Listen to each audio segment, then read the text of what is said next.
Okay, Sadiq Khan admits he wouldn't get a blank check from the Labour government. Now, he's obviously referring to the funding for TfL, London, and everything else he wants to do. He's admitted that a Labour government would not write him a blank check. Speaking on the Rest of Politics leading podcast earlier this week, the Mayor of London stated that his shadow cabinet colleagues would not provide London with unlimited funds if they were elected to be in charge of the country's coffers at a general election expected by the end of the year.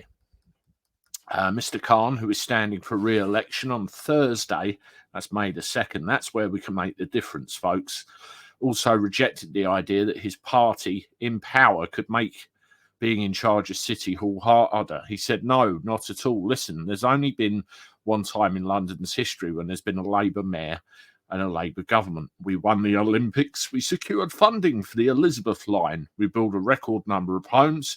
Keir, Rachel, Angela, and Yvette and Ed aren't going to write me a blank check. Of course, they won't, but rather than being an obstacle, there'll be open channels of communication. Now, one interesting thing I saw here was about the taxes. The mayor also outlined how London only gets 7% of tax revenues.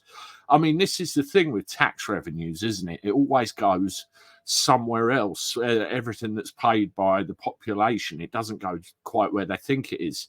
And if you compare that against New York, they get 50% and Tokyo gets 70%.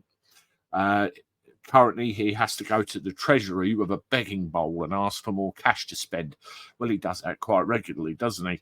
Now, this is the bit that I was a bit perturbed at. He wants more powers to do things. He suggested that more powers should be devolved to City Hall, such as skills, apprenticeship levies, multi-year deals, and keep development revenues like the joint ownership of the Elizabeth line shared by business, taxpayers, and the government. In addition, Mr. Khan raised the possibility of part of tourist hotel bills being given to the Greater London Authority, as it already the case in Manchester, and giving City Hall more money raised in business rates. Well, he's asking for more control. Now, my problem with more control is, the whole environmental thing that he seems to be obsessed with, net zero, ULEZ, low emission zones, congestion charge, and expanding out. And there is, of course, this rumour that is circulating quite heavily that we'll be looking at pay per mile at some point in the not too distant future. Whether